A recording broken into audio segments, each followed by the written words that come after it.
আল্লাহ তাআলা এতটুকু যেন না রাখে। আমরা কিছুদিনের ভিতরে দেখেছি আইম্মা পরিষদ, উলামায়ে আইম্মা পরিষদ যেটা, সেখানের ব্যানার থেকে শিক্ষানীতি নিয়ে আহলে হাদিসের আলেম বলেন, জামাতের আলেম বলেন, আমাদের হেফাজত ইসলামের আলেমরা বলেন, কওমি মাদ্রাসার সর্বজন স্বীকৃত আলেমরা সহ একটা সেমিনার করেছে। বলেন আলহামদুলিল্লাহ। আমরা চাই যে কোনো ইস্যু নিয়ে এই সমাজের আলেমরা যদি ঐক্যবদ্ধ হয়, এই সমাজের আলেমরা যদি, প্রত্যেক মাসলাকের আলেমরা যদি একটা বিষয়ের উপর ঐক্যবদ্ধ হয়, একটা বিষয়ের উপর ঐক্যমত থাকে, আমার মন বলছে 18 কোটি মানুষ আলেমদের হাতের ইশারায় করবে। কথা বলেন ঠিক কিনা?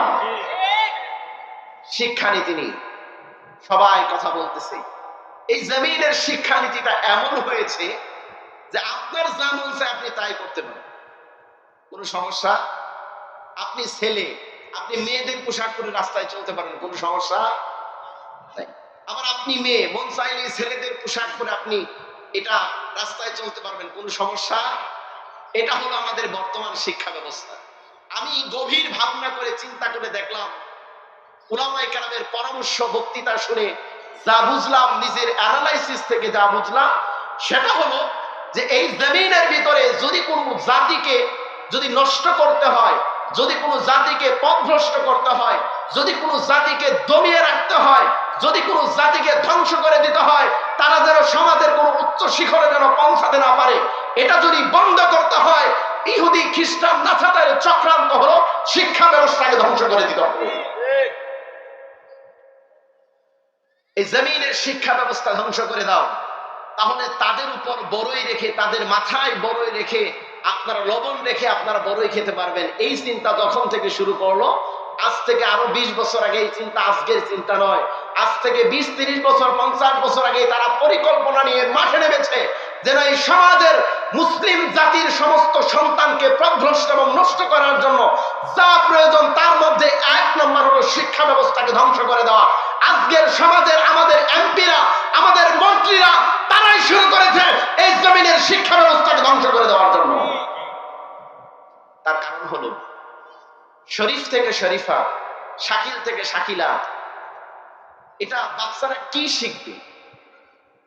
বাচ্চারা এখান থেকে কি শিখবে? শিক্ষা ব্যবস্থা ধ্বংস করে দিতে পারলে মদের বার খোলা যায়। কথা বলেন ঠিক কিনা? শিক্ষা ব্যবস্থা ধ্বংস করে দিতে পারলে কলমের খুচায় হাজার হাজার টাকা আত্মসাৎ করে দেয়, ঠিক কিনা? শিক্ষা ব্যবস্থা ধ্বংস করে দিতে পারলে এই মুসলিম জাতিকে, এই সমাজের মানুষকে ইসলাম শিক্ষা দিতে থেকে বন্দী করতে পারলে, তাহলে এই সমাজের মানুষগুলা টিকটকে লেলিয়ে যাবে, এই সমাজের মানুষগুলা ফেসবুকে লেলিয়ে যাবে, এই সমাজের মানুষগুলা নামাজ বুঝবে না, এই সমাজের মানুষগুলা কালাম বুঝবে না, এই সমাজের মানুষগুলা রাসূলের ইজ্জত হেফাজত বুঝবে না। তখন এই জাতির উপর যা কিছু চাপিয়ে দেওয়া যাবে সেটাই তারা মেনে নিবে। এই শিক্ষা ব্যবস্থায় জমিনে চলছে। কথা বলেন ঠিক কিনা? এইবার ইতিহাস শোনেন। এই জমিনের ভিতরে ফেরাউন যখন চিন্তা করলো এই জমিনের ভিতরে আমি কর্তৃত্ব করতে চাই, ক্ষমতা করতে চাই, ফেরাউনের মন্ত্রী ছিল হামান। ফেরাউনের মন্ত্রী ছিল হামান। হামান বলল যে হুজুর, আপনি তো মন্ত্রিত্ব করতে চান, আপনি তো এই দেশের খোদা হতে চান, আপনি যদি খোদা হতে চান, আপনি যে খোদা হবেন, এই সমাজের অনেক মানুষ শিক্ষিত মানুষ আছে, এই সমাজের অনেক মানুষ কোরআন পড়নেওয়ালা মানুষ আছে, এই সমাজের অনেক মানুষ জ্ঞান গর্ব নিয়ে কথা বলে, এই সমাজের অনেক মানুষ চিন্তা করে সমাজটাকে কিভাবে ভালো করতে চায়। তাহলে আপনি এইভাবে তো এই জমিনের রব হতে পারবেন না, খোদা দাবি করতে পারবেন না। আনা রব্বুকুমুল আলা, আমি এই জমিনের সবচেয়ে বড় রব হতে চাই। কন্যা নাউযুবিল্লাহ মিন যালিক।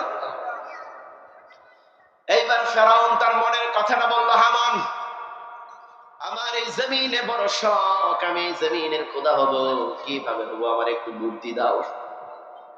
এইবার হামান বলল, আপনি যদি খোদা হতে চান তাহলে 1 নম্বর কাজ হলো এই জমিনের শিক্ষা ব্যবস্থাকে আগে ধ্বংস করে দেন। কন্যা নাউযুবিল্লাহ। এইবার ফেরাউন তাই করলো।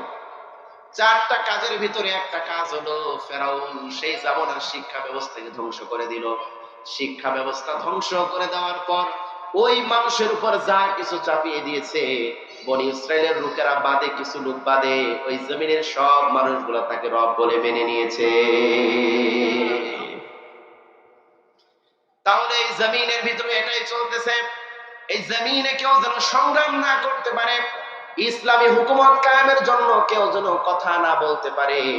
এই জন্য হামলা মামলা জুলুমের পাশাপাশি আমাদের ছোট্ট শিশু কিশোরদের মাথা নষ্ট করার জন্য 2 নাম্বার আর ভাওতাবাদী শিক্ষানীতি চালু করা হয়েছে।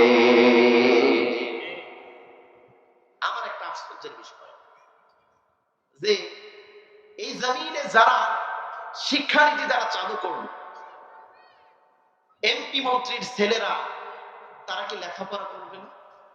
আপনারা বলেন তো, করা দরকার আছে না নাই? ঐশীর মতো মেয়ে কখন জন্মগ্রহণ করে? ঐশীর মতো মেয়ে কখন জন্মগ্রহণ করে?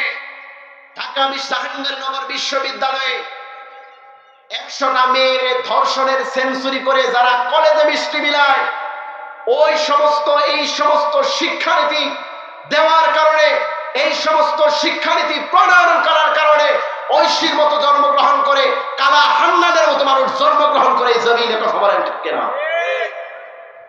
আশ্চর্যের বিষয় হলো যে এই জমিনে সবার লেখাপড়া করে, আপনি আলেম, আপনার জবাবদিহিতা আছে না নাই?